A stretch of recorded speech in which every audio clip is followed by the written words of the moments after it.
শিক্ষার্থী সকলকেই নিরন্তর শুভেচ্ছা।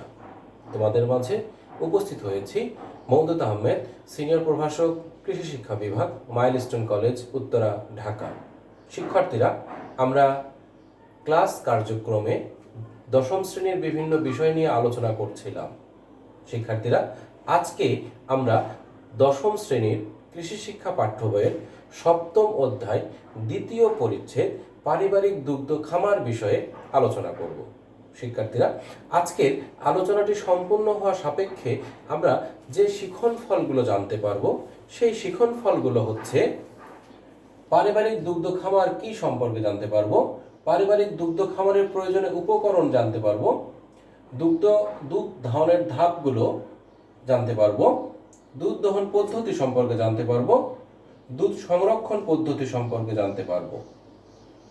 শিক্ষার্থীরা, তাহলে আমরা আজকের মূল আলোচনায় প্রবেশ করি। আমাদের প্রথমেই জানা প্রয়োজন পারিবারিক দুগ্ধ খামার কি। শিক্ষার্থীরা, আমাদের হয়তোবা অনেকেই আমরা জানি না যে একজন মানুষের সারা বছরে সুস্থ থাকার জন্য কতটুকু দুধ পান করা উচিত। একজন মানুষের বছরে 90 লিটার দুধ পান করা উচিত তার সুস্থতার জন্য, কিন্তু আমাদের বাংলাদেশে বেশিরভাগ ক্ষেত্রেই 10 লিটার পর্যন্ত দুধ পান করতে পারে, আর বাকিটুকু সম্ভব হয় না। কিন্তু খেয়াল করো, আমরা সবাই জানি যে আমাদের পুষ্টি সাধনের অন্যতম প্রধান উপকরণ হচ্ছে দুধ। আমরা অনেকাংশেই কি করি, এই দুধের প্রয়োজন গুঁড়ো দুধের মাধ্যমে মেটানো সম্ভব করে থাকি। এইসব প্রেক্ষাপট থেকে যদি আমরা একটু নিজেদেরকে রক্ষা করতে চাই, তাহলে আমরা কি করতে পারি, পারিবারিক দুগ্ধ খামার স্থাপন করতে পারি। অর্থাৎ ভূমিহীন কৃষক, দরিদ্র শ্রেণীর মানুষ যারা, তারা নিজেদের বাড়িতে তাদের নিজেদের বসত ঘরের পাশাপাশি একটি বা দুইটি গাভী লালন পালন করতে পারে। সাধারণত একটি পারিবারিক খামারে 2 থেকে 5টি গাভী থাকতে পারে।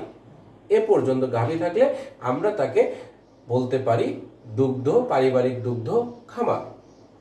শিক্ষার্থীরা, খেয়াল করো, পারিবারিক দুগ্ধ খামার স্থাপন করতে গেলে কি কি বিষয়গুলো প্রয়োজন রয়েছে।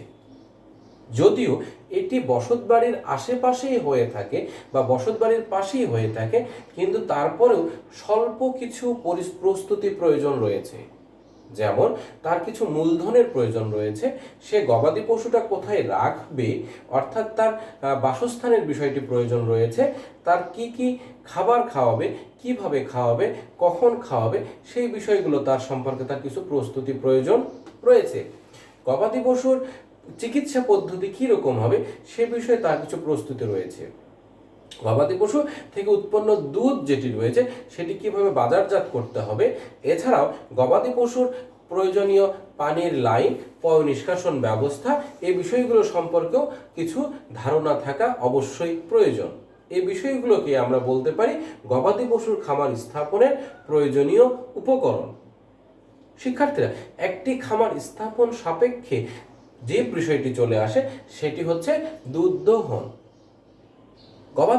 শিক্ষার্থীরা, দুধ দহনের যদি আমরা সংজ্ঞা বলতে যাই, তাহলে আমরা কি বলতে পারি, গাভীর ওলান থেকে দুধ সংগ্রহের প্রক্রিয়াকে দুগ্ধ দহন বলা হয়ে থাকে। শিক্ষার্থীরা, আবারও বলছি, গাভীর ওলান থেকে দুধ দহনের প্রক্রিয়াকে দুগ্ধ দহন বলে। নির্দিষ্ট সময় ও স্থানে একই গোয়ালা দ্বারা গাভী থেকে দুধ দহন করা উচিত। এতে দুধের উৎপাদন বেশি হয় এবং গাভী স্থিরতা বোধ করে। তাহলে দুধ দহনের ধাপগুলো কি কি, এগুলো একটু আমাদের জেনে নেওয়া প্রয়োজন। তোমাদের এটি প্রয়োগমূলকের জন্য অত্যন্ত গুরুত্বপূর্ণ। শিক্ষার্থীরা, খেয়াল করো, দুধ দহনের যে ধাপগুলো রয়েছে সেগুলো আমরা কি রয়েছে দেখো, আমরা লেখার চেষ্টা করেছি। দুধ দহনের সময় গাভী প্রস্তুত করা, গোয়ালার প্রস্তুতি, দহনের জন্য পরিষ্কার পাত্র ব্যবহার, গাভীকে মশামাছি মুক্ত রাখা, দুধ দহনের জন্য গাভীকে উদ্দীপিত করা, দহনের সময় গাভীকে খাওয়ানো। এই 7টি পয়েন্টস যদি আমরা সংক্ষেপে আলোচনা করতে যাই, তাহলে আমরা কি পাই? খেয়াল করো, দুধ দহনের সময় অর্থাৎ প্রতিদিন 2বার বা 3বার দুধ দহন করা উচিত। তবে নির্দিষ্ট সময়সূচি মেনে নির্দিষ্ট সময় গাভী থেকে দুধ দহন করতে হবে।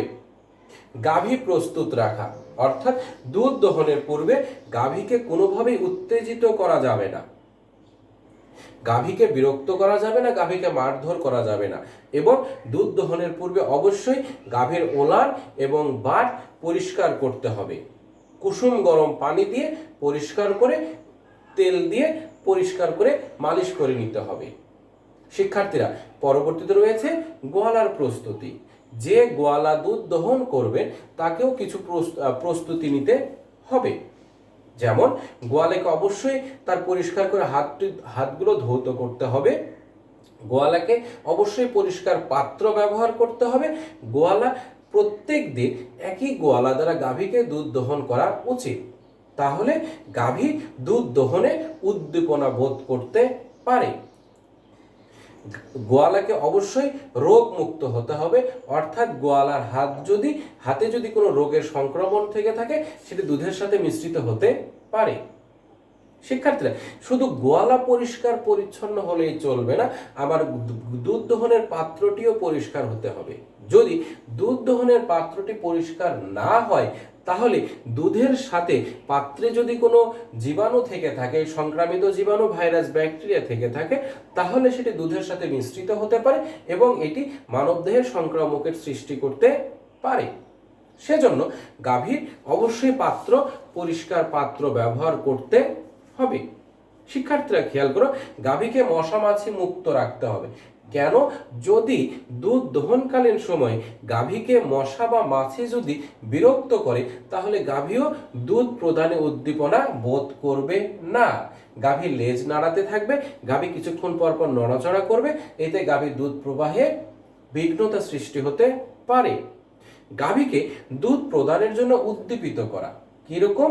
বিষয়টি হচ্ছে বাছুরকে গাভীর আশেপাশে রাখতে হবে বা দুধ দহন শুরু করার পূর্বে বাছুরকে দিয়ে গাভী থেকে একটু দুধ খাওয়াই নিতে হবে, তাহলে গাভী দুধ প্রদানে উদ্দীপনা বোধ করবে।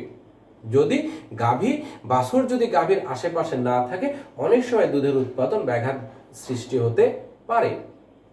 শিক্ষার্থীরা, সবশেষে যে পয়েন্টটি রয়েছে গাভীকে খাওয়ানো, অর্থাৎ গাভীকে যদি দুধ দহনকালীন সময়ে খাওয়ানো যায় তাহলে গাভীর থেকে দুধ উৎপাদন অনেক বেশি পাওয়া যায়। কিভাবে? সেটি হচ্ছে গাভী এ সময় অল্প পরিমাণ দানাদার বা সবুজ ঘাস খাবার দিলে গাভী ব্যস্ত থাকবে এবং বেশি পরিমাণ দুধ উৎপাদন করা যাবে।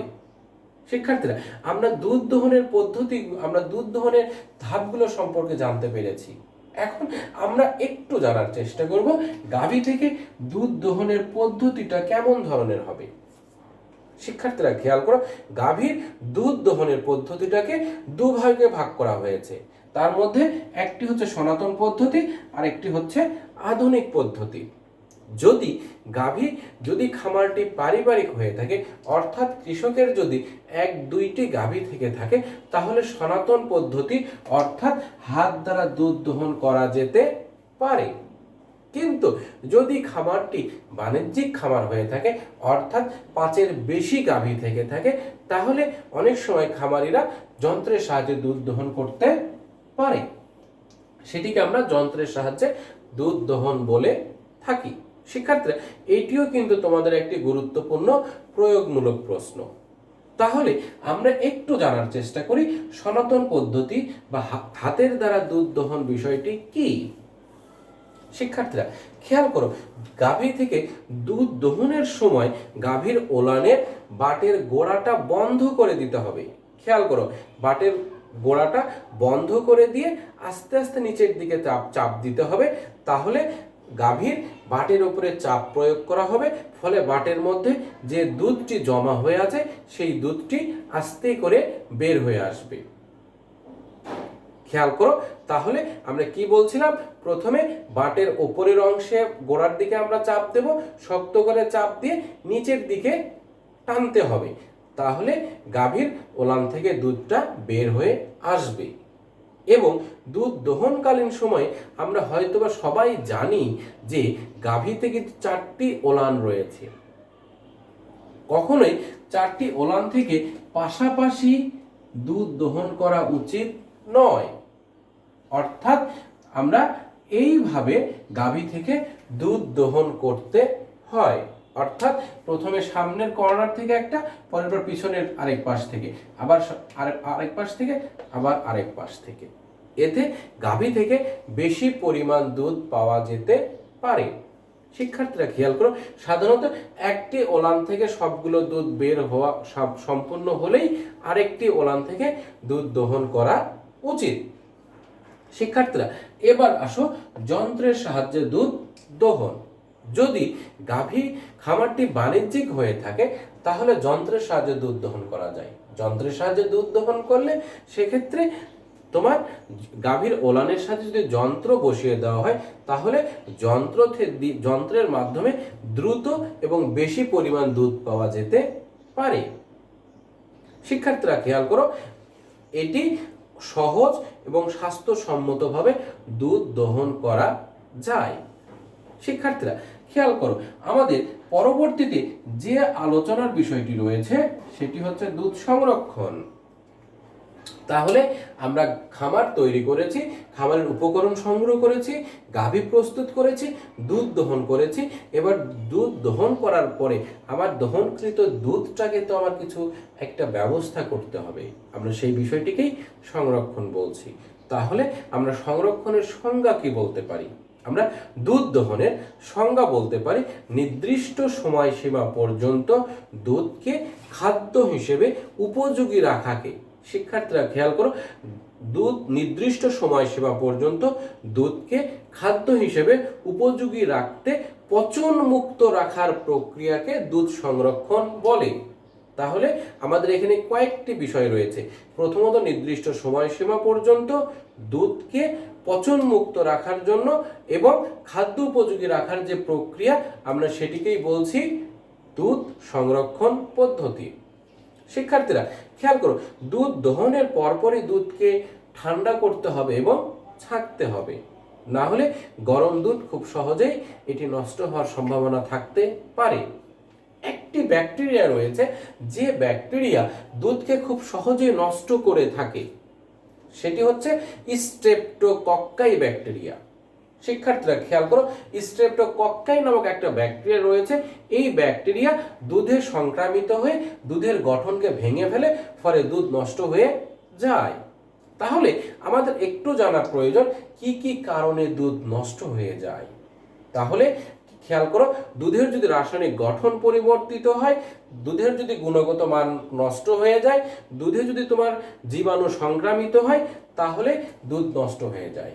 এবং দুধে যখন জীবাণু সংক্রামিত হয়, অর্থাৎ স্ট্রেপ্টোকক্কাই ব্যাকটেরিয়া দুধকে আক্রমণ করে দুধে তোমার ল্যাকটিক অ্যাসিড তৈরি করে। শিক্ষার্থীরা গুরুত্বপূর্ণ নৈর্ব্যক্তিক প্রশ্ন, দুধ থেকে ল্যাকটিক অ্যাসিডে রূপান্তর করে, যার ফলে দুধ অম্ল বা টক স্বাদযুক্ত হয় এবং দুধ নষ্ট হয়ে যায়। তাহলে স্ট্রেপ্টোকক্কাই ব্যাকটেরিয়া দুধকে ল্যাকটিক অ্যাসিডে রূপান্তর করার মাধ্যমে দুধ নষ্ট হয়ে যায়। এখন তাহলে আমাদের জানা প্রয়োজন কিভাবে দুধ এই টক স্বাদযুক্ত বা দুধ নষ্ট হবে না।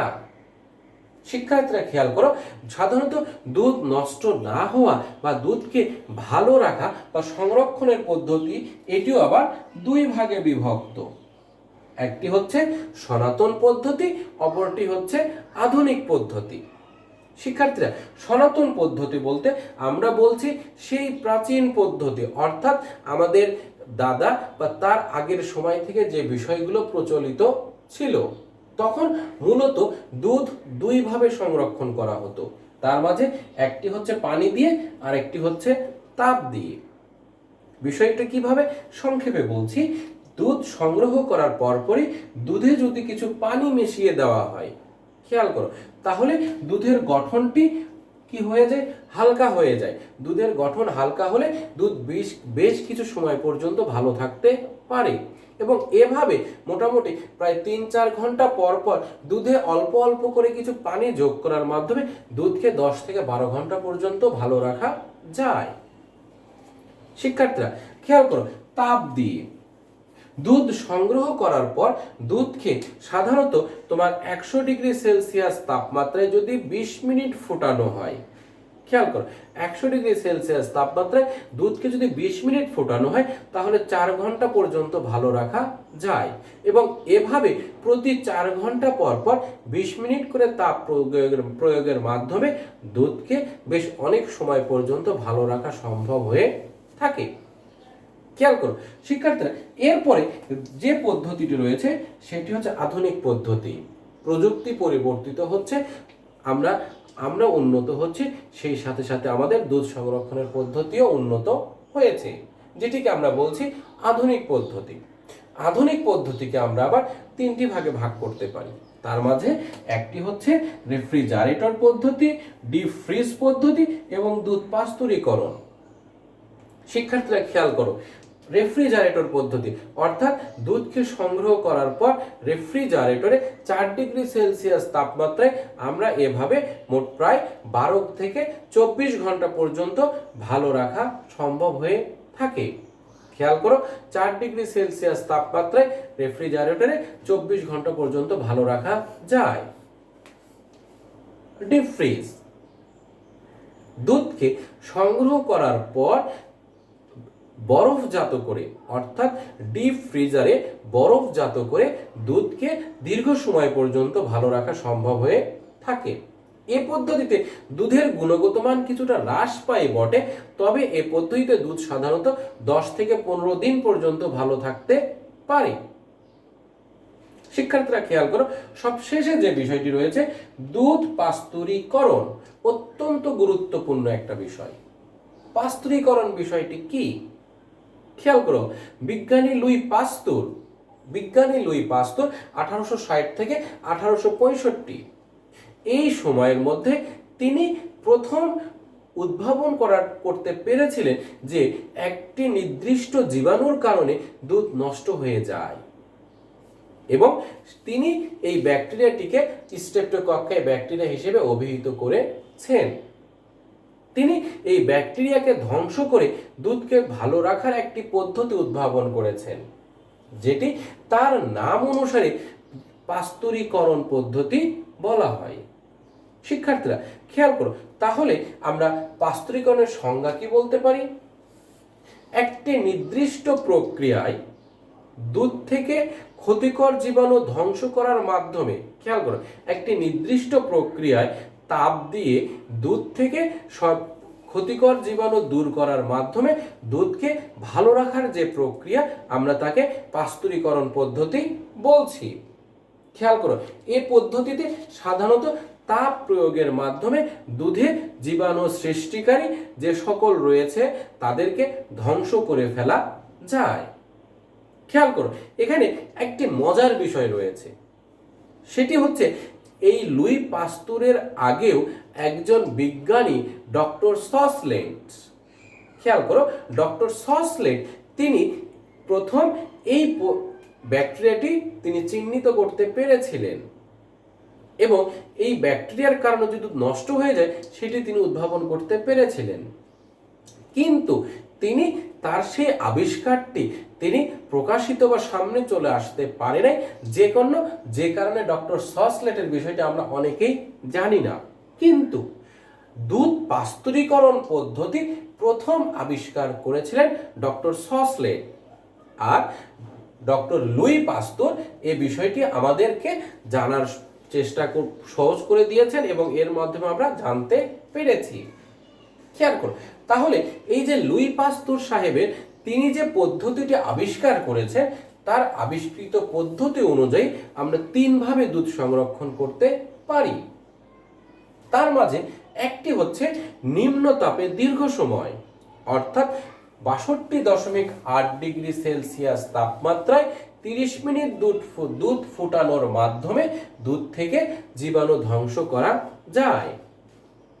উচ্চ তাপে কম সময়, 72.2°C তাপমাত্রায় 15 সেকেন্ড তাপ প্রয়োগের মাধ্যমে দুধ থেকে জীবাণু ধ্বংস করা যায়। সবশেষে রয়েছে অতি উচ্চ তাপে অতি অল্প সময়, 137.8°C তাপমাত্রায় 2 সেকেন্ড তাপ প্রয়োগের মাধ্যমে দুধ থেকে জীবাণু দূর করা যায়। তাহলে খেয়াল করো, আমরা তিনটি পদ্ধতি বলেছি। একটি বলেছি নিম্ন তাপে দীর্ঘ সময়, উচ্চ তাপে অল্প সময়, অতি উচ্চ তাপে অতি অল্প সময়। শিক্ষার্থীরা খেয়াল করো, এই যে আমরা পাস্তুরীকরণ পদ্ধতি সম্পর্কে দেখতে পেলাম, বর্তমান বিশ্বে এই পদ্ধতিটি অত্যন্ত প্রচলিত এবং জনপ্রিয় একটা পদ্ধতি। শিক্ষার্থী খেয়াল করো, এই পদ্ধতির কিছু সুবিধা এবং অসুবিধা রয়েছে, সেটিও আমাদের একটু জেনে নেওয়া প্রয়োজন। কেন? কারণটা হচ্ছে কি, খেয়াল করে দেখো যে পাস্তুরীকরণ পদ্ধতি একটি নিরাপদ, কেননা এতে দুধের সকল ধরনের জীবাণু নষ্ট হয়ে যায়। পাস্তুরীকরণের মাধ্যমে দুধ দীর্ঘ সময় পর্যন্ত ভালো রাখা যায়, এবং কেননা দুধে ল্যাকটিক অ্যাসিড সৃষ্টিকারী কোনো জীবাণু এখানে থাকে না। শিক্ষার্থীরা খেয়াল করো, পাস্তুরীকরণের ফলে দুধের এনজাইম নষ্ট হয়ে যায়, যার ফলে দুধ দীর্ঘ সময় পর্যন্ত ভালো থাকে, দুধ থেকে ক্ষতিকর জীবাণু বিনষ্ট হয়ে যায়। আবার প্রত্যেকটি বিষয়ের যেমন কিছু ভালো বিষয় রয়েছে, তেমনি তার কিছু অসুবিধা বা খারাপ বিষয় রয়েছে।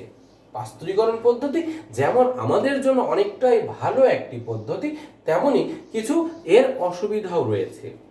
অসুবিধার মধ্যে প্রথম যেটি রয়েছে, পাস্তুরীকরণ প্রক্রিয়া আদর্শ উপায়ে করতে না পারলে অতিরিক্ত আলোকোচ্ছলে দুধের চর্বি কণা পৃথক হয়ে যায়, ফলে দুধ নষ্ট হওয়ার সম্ভাবনা থেকে থাকে। খেয়াল করো, তাপ সংবেদনশীল ভিটামিন নষ্ট হতে পারে। উচ্চ তাপজনিত কারণে দুধে বিচ্ছেদের সৃষ্টি হয়, অর্থাৎ দুধের স্বাদ নষ্ট হওয়ার সম্ভাবনা অনেকাংশেই থাকতে পারে। শিক্ষার্থীরা খেয়াল করো, তাহলে আমরা যদি আজকের আলোচনার সার সংক্ষেপ দেখার চেষ্টা করি, আমরা জানার চেষ্টা করেছি পারিবারিক দুগ্ধ খামার সম্পর্কে বিস্তারিত জানার চেষ্টা করেছি, আমরা দুগ্ধ খামারের বিভিন্ন উপকরণ সম্পর্কে জানার চেষ্টা করেছি, আমরা দুগ্ধ খামারের দুধ দহনের বিভিন্ন ধাপগুলো সম্পর্কে জানার চেষ্টা করেছি, আমরা দুধ দহন পদ্ধতি সম্পর্কে জানার চেষ্টা করেছি, দুধ সংরক্ষণ পদ্ধতি সম্পর্কে জানার চেষ্টা করেছি। শিক্ষার্থীরা, এই আজকের আলোচনাটি তোমাদের পাঠ্য বইয়ের 220 থেকে 224 পৃষ্ঠার মাঝেই সীমাবদ্ধ রয়েছে। তোমরা আমার লেকচারটি মনোযোগ সহকারে দেখে তোমরা তোমাদের পাঠ্য বই থেকে এটি দেখতে পারো, এবং তোমাদের পাঠ্য বই থেকে অধ্যয়ন করার মাধ্যমে তোমরা বিস্তারিত বিষয়গুলো সম্পর্কে জানতে পারো। যদি এরপরেও তোমাদের মনে কোনো প্রশ্ন থাকে, তাহলে তোমরা তোমাদের বিষয় শিক্ষকের সাথে যোগাযোগ করার মাধ্যমে সমাধান করতে পারবে। সে পর্যন্ত সকলকেই নিরন্তর শুভেচ্ছা।